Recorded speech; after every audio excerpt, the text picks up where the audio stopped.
Good afternoon, Wildcats fans. Hope you're having a wonderful Wednesday. With you, as always, I'm Alex Von Koitel, bringing you this week's edition of Wildcats Wednesday, presented by Armored Roofing. And with me today is Wildcats assistant coach Josh Nelson. Coach, thank you very much. Absolutely. Thanks for having me. Of course. So, Coach, Military Appreciation Night, presented by the Ford House, is now behind you, and what a weekend it was. 2 6-2 victories over the Corpus Christi Ice Rays. Take us through the weekend. It was a big weekend going into it. Obviously Corpus was kind of on a roll there, so kind of had our guard up and made sure our guys were ready to go, and they did a great job. They put together some quality stretches there. I think both nights we were able to hammer good 3-4 goals home in just a 5, 6, 7, 8 minute span. So I think we put together some good hockey. Other than that, we got to kind of start looking forward. I guess end of the weekend now. We're getting into that grind of the year where you don't want to look back on too many things. You just kind of want to stay fresh and keep rolling and looking ahead. So it was a good weekend, and we're ready for this one coming up. And both nights, you guys trailed the Rays at some point early in the game. That hadn't happened all season. The Wildcats had never trailed the Ice Rays up until this past weekend. But in the second period, you mentioned it, both nights, 4 unanswered goals were scored in the second period. The second night, you scored 4 in 5 minutes. How does that happen? A little bit of puck luck, as always, but otherwise, like you just mentioned, we got down early, I think, both games, which is, I think we're going to look back on the weekend going forward. We want to make sure that we get out to a little better start, but otherwise, I think we did a good job kind of bouncing back from that deficit. We just kind of put our head down, and it's been a point here the last couple of weeks that we need to go to the net strong and be a presence in front of the net, because that's just playing where goals are scored. So I think that happened, and we were able to again get some pucks to go in pretty quick. A little bit of puck luck, I'd say, but no, yeah. It was some good stretches.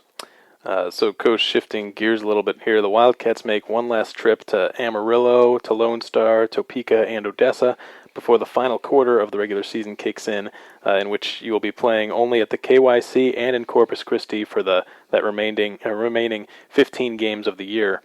So what are some of the unique challenges about playing in each one of these places against these teams on these upcoming road series? It's been a lot of fun. As my first year here coaching in the South Division, it's been a lot of fun getting to know whether it's the atmosphere or a little different ice sheet or surface, whether it's the glass or stanchions in it. They each kind of have their own little play. Going into Lone Star, Amarillo, I think they can be intimidating. The fans get into it. They're loud. They're right behind the bench. They're just kind of in your ear a little bit. And then Corpus, I don't think we go down there for a little while, but it's just a beautiful place, a little change of scenery. Not too many teams have the opportunity to play hockey down in the Gulf. But, each place is a little bit different, and we just got to kind of roll with it and focus on what's on the ice. In the next 10 games, 8 of them will be on the road. Amarillo comes first. As you mentioned earlier, this weekend will be the last time the team travels there. Their leading scorer, Joey Molinaro, just committed to Niagara University, and, of course, their star goaltender, Anton Martinson. He always seems to give the Wildcats a hard time.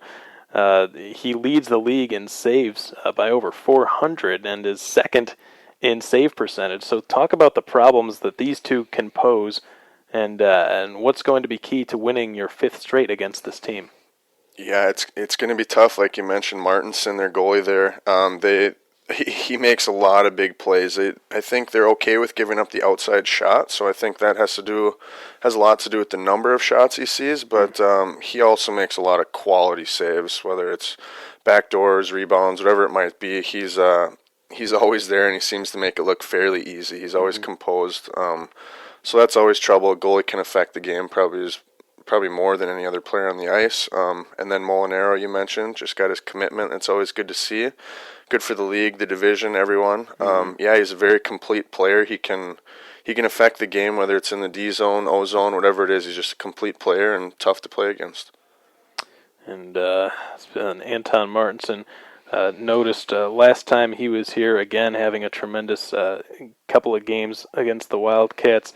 He started in every game the two teams have played against one another this season, and I've noticed watching him, every once in a while a shot will be fired just wide. He just somehow has the awareness to know that it's going wide and not waste any energy even moving over, shifting over.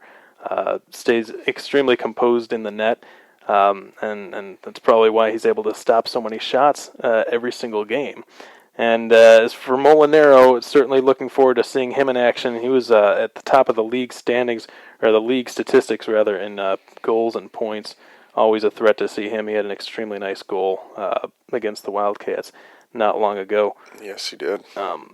Just one last question, Coach. I realize this has become a difficult topic for discussion, but I'm sure many of the fans would like to hear from the coaches with regards to the Max Reisinger trade. He was in Wichita Falls longer than anyone. He had grown into a leader and had become a pretty beloved player here. So in the interest of giving the fan base a sense of closure on this, what went into making the trade? I think second half of the season here, you're starting to gear up towards playoffs a little bit, as well as starting to look at your older players. This year being 1995 birth years, and you start to look at kind of where they're at, where they want to be at college commitment wise, just the attention they need, and the role that they need to achieve that. So I think with this situation, like you mentioned, he's been around a long time. I've only known Max for this year, but you can see that he's a staple on off the ice, and I imagine he affected the community greatly while he was here previously. And I guess going forward, I think this was something that was good for both parties. Going up to Minot, I think, is a great opportunity for him to take on a large role, which they were looking for. They wanted him. So it's not like he was just shipped off. He's wanted, and he can grow into a little bigger role than I think he may have had the opportunity with here. So truly believe from our standpoint this is a good move for both teams here going forward, as well as Max. But like you mentioned, it's always tough. Would love to have him around, but for him to attain his goals as well as ours, I think it was a move that kind of needed to happen. And I remember you specifically saying it was probably the most difficult decision you and Coach LaFontaine had to make the entire season. Yeah. Yeah, in my in my short coaching stint here in the last 2 years since I've started, I was a little down on this one. Absolutely. Well, it was a sort of a sad day for the entire organization, but as you mentioned, it was something that probably ultimately will benefit both parties. Of course, the Wildcats getting younger every year, it seems like, and they've got some incredibly talented players, especially who've come and increased their roles on the wings, who have kind of passed some guys up as far as ice time is concerned.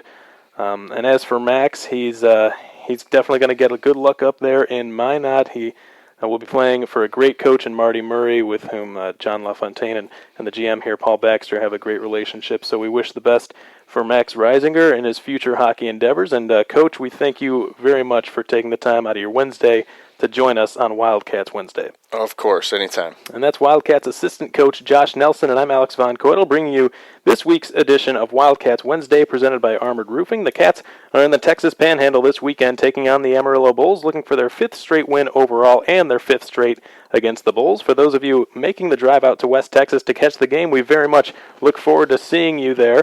To those who cannot, we hope you can tune into our broadcast on fasthockey.com or on YouTube. Thanks, folks. Catch you next time.